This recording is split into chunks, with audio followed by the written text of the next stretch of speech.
Precio de artículos de alto consumo en Colombia que cambiarían en qué nivel, Víctor, si se aprueba la reforma tributaria. Pues Néstor, usted sabe que una reforma tributaria tiene muchas complejidades y el lenguaje de los tributaristas es muy complejo. Es un idioma más difícil que el chino.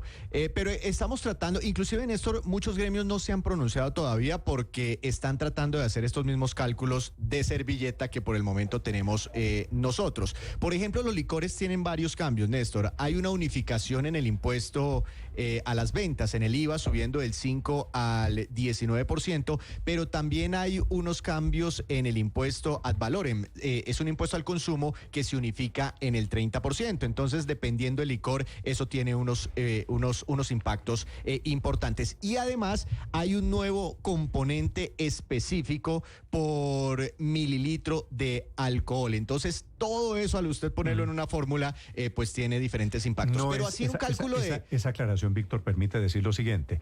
No es que el precio de la gasolina va a subir 19% frente a los 16,000 pesos que se paga hoy por galón, ¿cierto? Yo aquí le estaba poniendo el ejemplo de los cambios en los licores, pero claro, en el caso de los combustibles, hay un IVA que sube del 5 al 19% al productor. En ese caso, el ministro de Hacienda, él reveló ayer su cálculo, solo por ese pedacito, por ejemplo, hablando de la gasolina, dice que el impacto al consumidor final sería de 466 pesos al consumidor.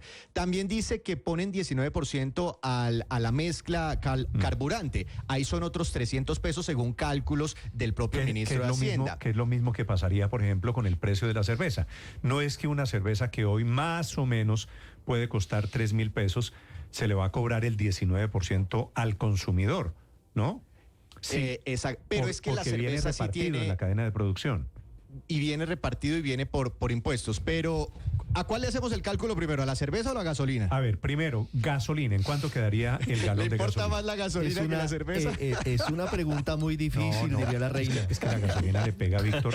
A todos, absolutamente todos. Absolutamente a los que toman y no toman cerveza. Entonces, 466 pesos decía el ministro ayer por galón, por subir del 5 al 19 el IVA al productor. Otros 300 pesos por el alcohol carburante.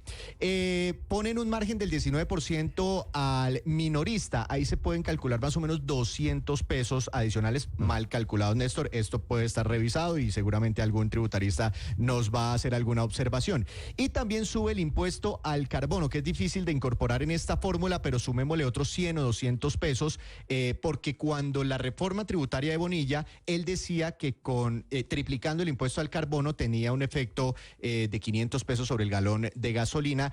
Aquí se sube el impuesto al carbono, no tanto como Bonilla, pero más o menos un 53%. Eso, preliminarmente, Néstor, me daría un incremento en el galón de gasolina de 1,200 pesos sobre la tarifa de hoy. Es decir, pagamos 16,000 pesos. Claro que esto es gradual, ¿no? Esto va de aquí al año 2027-2018, pero la gasolina, por estas nuevas tarifas, podría incrementarse mínimo 1,200 pesos para superar los 17,000 pesos.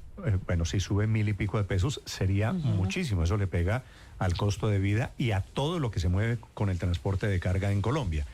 El caso del diésel, Paola, es un poquito diferente porque el diésel, el ACPM, hoy está exento y significaría ponerle un impuesto del 19% también, ¿no?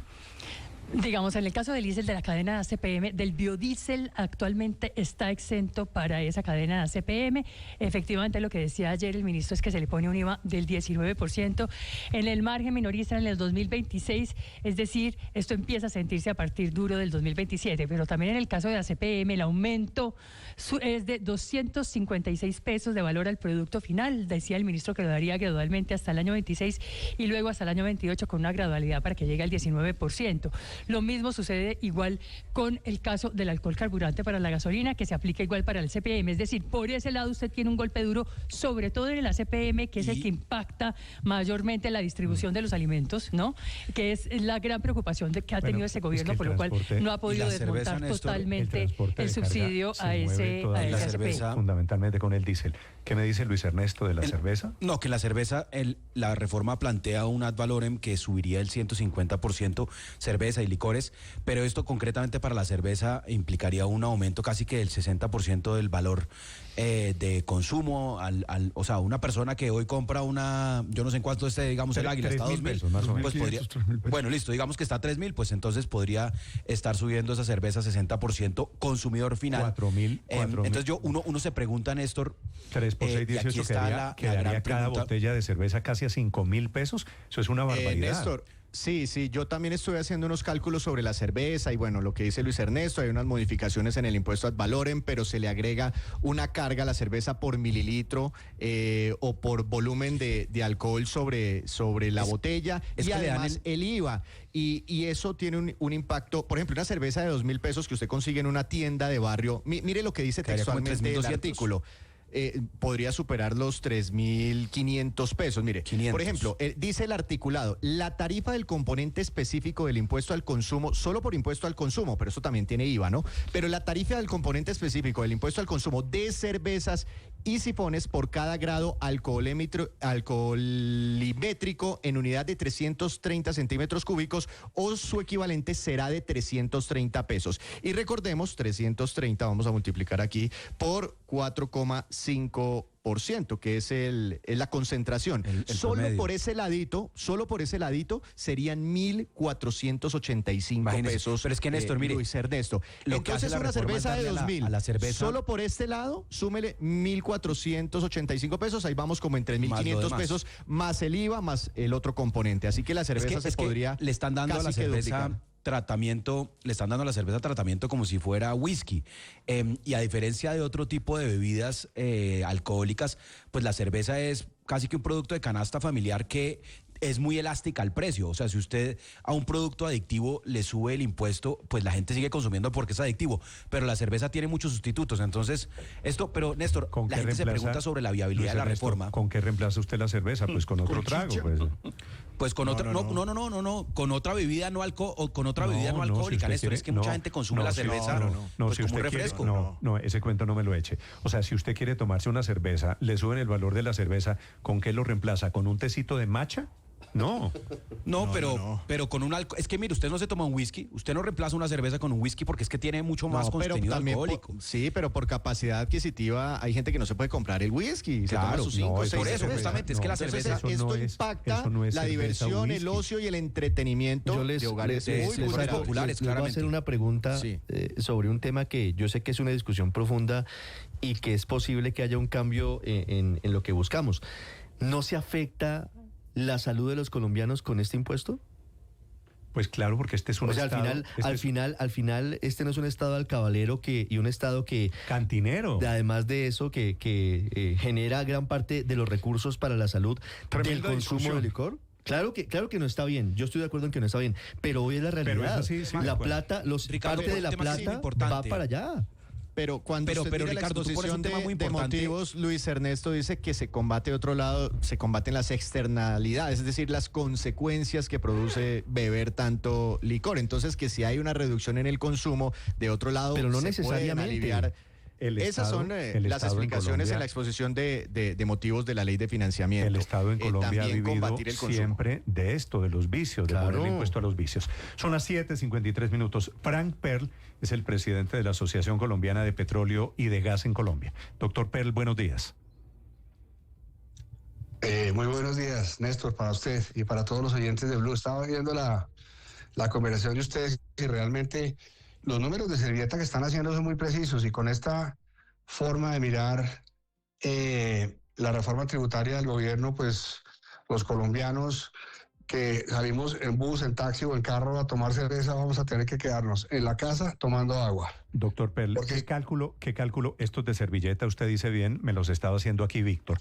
¿Qué cálculo tienen ustedes de cómo, a cuánto se elevaría el precio del galón de gasolina o de diésel en Colombia en caso de aprobarse esta tributaria?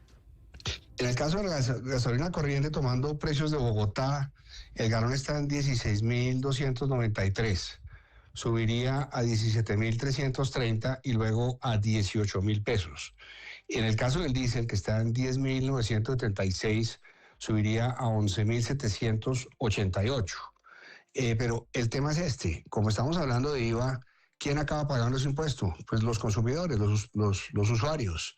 Entonces, porque el IVA hace parte de una cadena donde el que recibe el IVA, si lo paga, lo puede deducir. Entonces, aquí se está generando un efecto inflacionario, un efecto se le está metiendo la mano al bolsillo de las empresas, al bolsillo de las familias, y hay un efecto, digamos, que puede ser recesivo.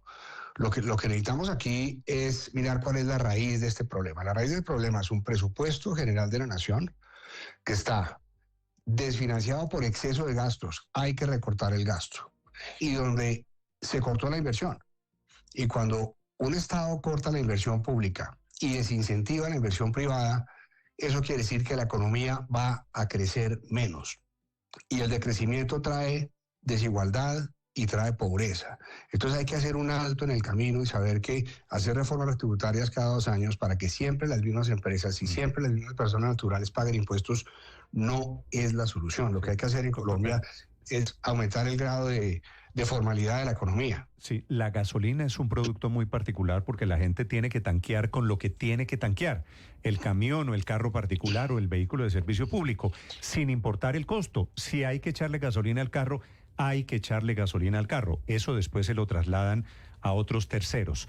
¿Usted tiene un cálculo del efecto de subir en este momento precio de gasolina y diésel? Por galón sí, por galón en corriente pasaríamos de 16.293 a 17.330 pesos, en diésel de 10.976 a 11.788, como decían ahí en la mesa, en el caso del diésel es una transición que dura hasta el 2028, en el caso de la gasolina corriente el IVA aumenta al 10 en el 26 y al 19 en el 27. Pero los costos, digamos, los van a ver los consumidores.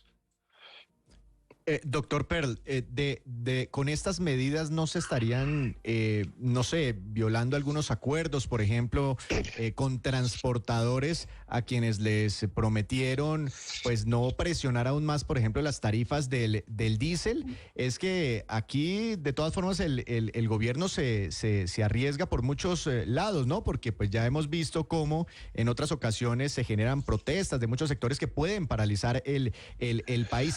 Este incremento en esta tarifa del diésel sería muy significativa de cara a esos acuerdos logrados en el pasado. Pues yo creo que el gobierno está teniendo eso en cuenta y el aumento en el diésel del IVA es del 5 al 10 en el 26 y en el 27. Y el aumento al 19% es únicamente a partir del 2028. O sea, está trasladándole el problema al gobierno que entra. Ahora, hay otro punto, sí. No, le iba a decir, y obviamente con la caída en las utilidades de Ecopetrol termina compensándose o intentan compensar una cosa con la otra, ¿verdad? Sí, pero no la van a compensar porque es que cuando hay una caída en la inversión, un aumento del gasto y más impuestos para una economía que no está creciendo bien, pues el recaudo no va a compensar. Y hay otro tema que tiene la reforma que es muy preocupante y es lo que tiene que ver con los bonos de carbono. Se disminuye la deducibilidad de los bonos de carbono del 50 al 30%. Eso mata el mercado de bonos de carbono. Y aquí estamos perdiendo una oportunidad enorme porque Colombia tiene unos ecosistemas y una biodiversidad que no hemos monetizado. Y Colombia puede acceder a las instituciones y mecanismos financieros que se han creado a través del acuerdo de país y que nosotros no hemos reglamentado para monetizar toda esa riqueza y diversificar la economía. Y aquí lo que están haciendo con esto es básicamente matando esa posibilidad porque no va a haber demanda por esos bonos. Doctor, entonces el gobierno está digamos, clavándose un cuchillo en términos de que está eliminando un ingreso potencial y está eliminando la posibilidad de crear un nuevo mercado y unas nuevas economías en las regiones de Colombia. Sí. Doctor Pearl, muchas gracias. Feliz día. Muchas gracias. Buenos días para todos.